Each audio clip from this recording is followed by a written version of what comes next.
Good morning and welcome to my kitchen. This morning I would like to invite you to bake with me cinnamon raisin bread.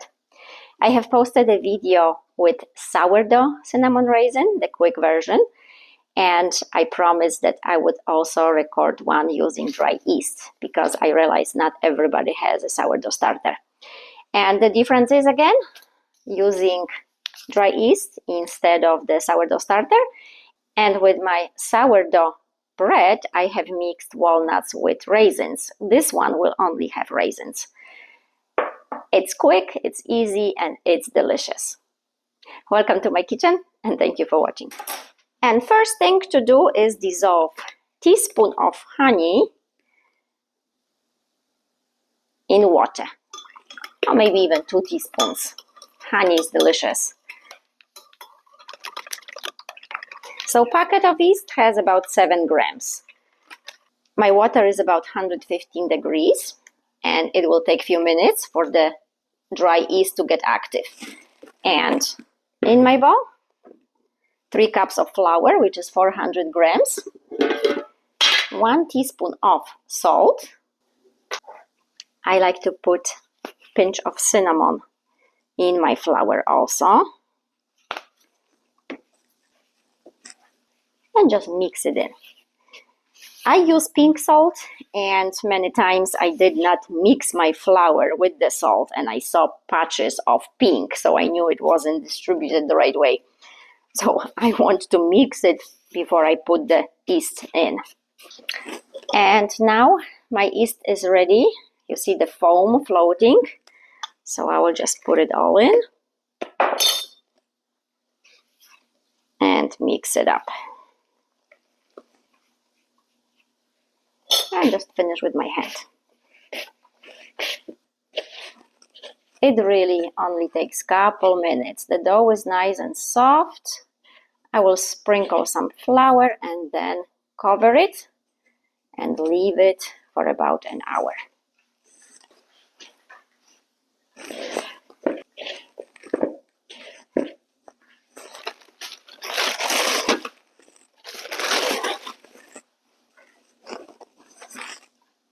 While I'm waiting for my bread to rise up, I can prepare the filling. So I have 4 tablespoons of butter, 1/4 of a cup of brown sugar, 2 teaspoons of cinnamon,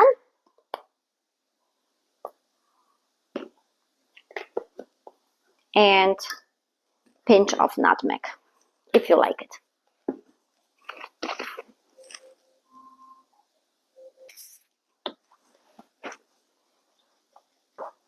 That is what makes it very flavorful, that filling. I'm not quite sure how to help you with that. Alexa, nobody asked you anything. Sorry, I thought I heard your name. Okay, I forgive you. And this now can wait. It's been 40 minutes. And as you can see, it doubled in size, and now I can fold in the raisins. I have about 1 cup and I discarded the water. So I will do stretches and folds, and in between put the raisins in.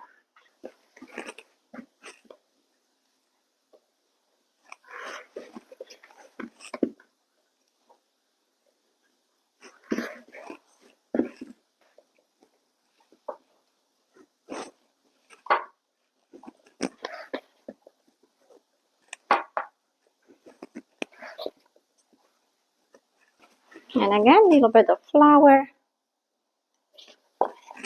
And I want to put it upside down, cover it again.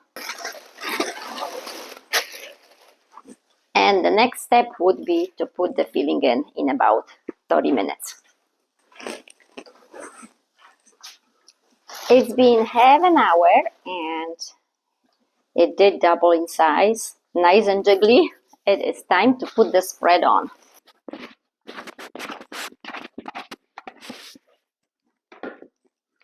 Now I need to stretch it out, and I want to do it gently. The more I stretch it, the more coverage I have to put the cinnamon in.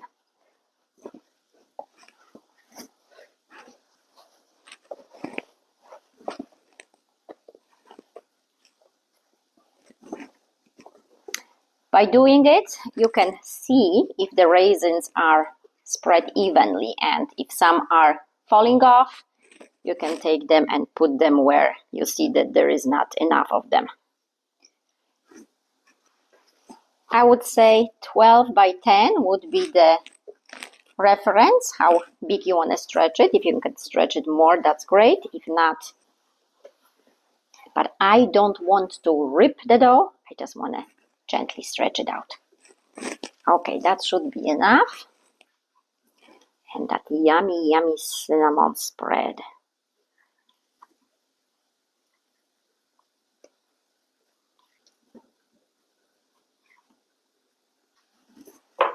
And now I have to fold it in.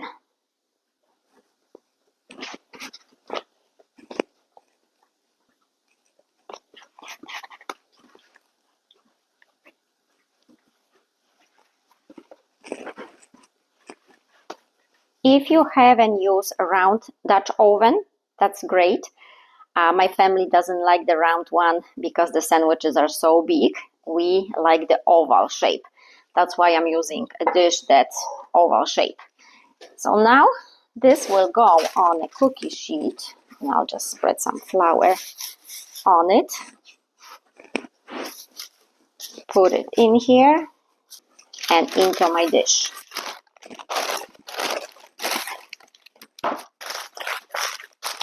Okay, sprinkle some flour on top, then cover, and in half an hour this bread will be ready to bake. I want to get my Dutch oven into the oven at least 15-20 minutes before I put that bread in. Okay, I will see you in a little bit. And finally now it is time to put it in. So my Dutch oven dish is nice and hot.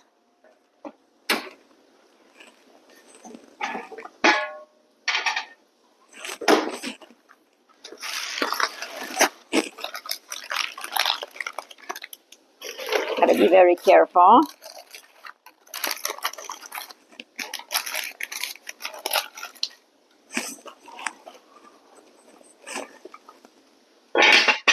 And I like to put it in at first at 425 for half an hour and then lower the temperature to 400. Sugar make the yeast rise up more, so the difference in temperature matters. I will see you in about half an hour. And half an hour later, I want to check, and it looks beautiful. So now I will lower the temperature and bake it for another 12 minutes. Okay, time to take it out.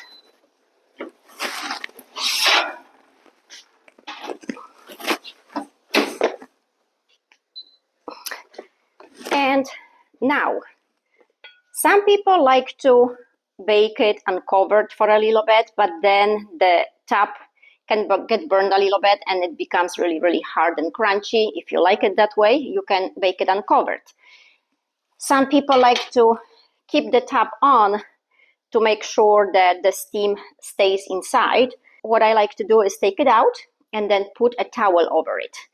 It is about either you want the skin to be crunchy and harder or soft. It's about keeping the steam. If you cover it, then the steam is trapped inside, the skin becomes softer. If you leave it the way it is, the steam escapes, and then the crust is on the harder side and more crunchy. So it's really on the end up to you how you want your bread to be. But my children don't like it hard, don't like it very crunchy. They like soft skin. So I want to take it out, just cover with a towel and leave it like that for about maybe 10 minutes. And after it cools off, I will cut it in half and show you the inside. Okie dokie. So now let's take it out.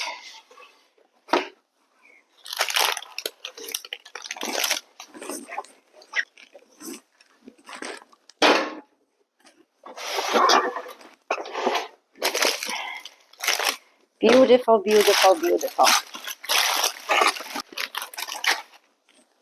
Okay, and I will see you in about 20 minutes.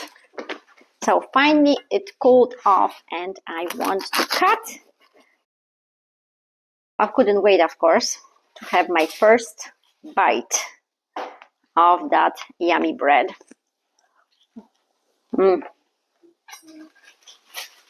That honey helps too.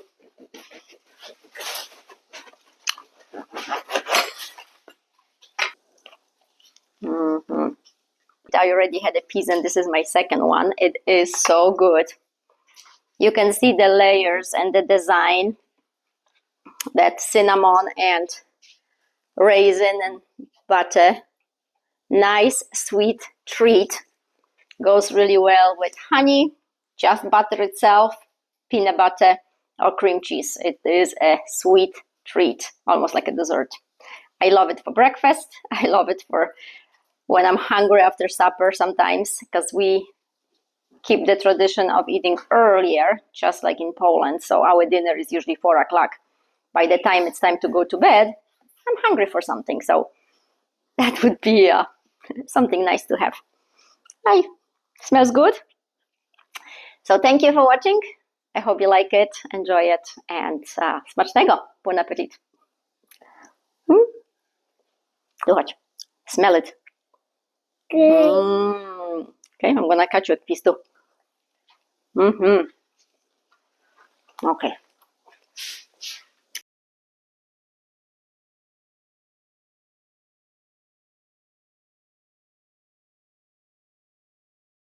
I would like to let you know why I am a big fan of using scale instead of the cups. I do put measurements in cups so it's easier. As you know, I'm from Europe, so everything for me is in grams. And here in United States, any recipes you have is usually in cups. But I want you to pay attention to one thing, so take it as a tip. I learned by mistakes because I've done it before. So I have put together a flour, the same flour, all-purpose flour, into the same measuring cups. Exactly 2 cups in here and exactly 2 cups in here. But I want to measure it using the scale and show you if there is a difference and how much of a difference it can be. So here is the first 2 cups of flour, as you can see, 2 cups. And here is exactly 2 cups. All around, no cheating. And I will turn on, and there's nothing here. My scale, so it's set to 0. Maybe I should show you. So it's set to 0. If you can see. Okay, and I will put the first 2 cups in. And it says it is 248 grams. So now I will take this into a different cup, and it's empty. Put it back.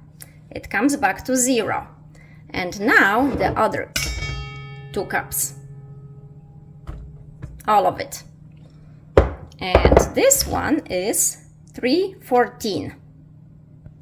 So now you can see that 2 cups are not created equal, right? They do not measure on a scale the same. So why is that? Well, it's all about handling the flour. If we are gentle with it, the flour is fluffy, it's light, and then 2 cups, nice fluffy flour.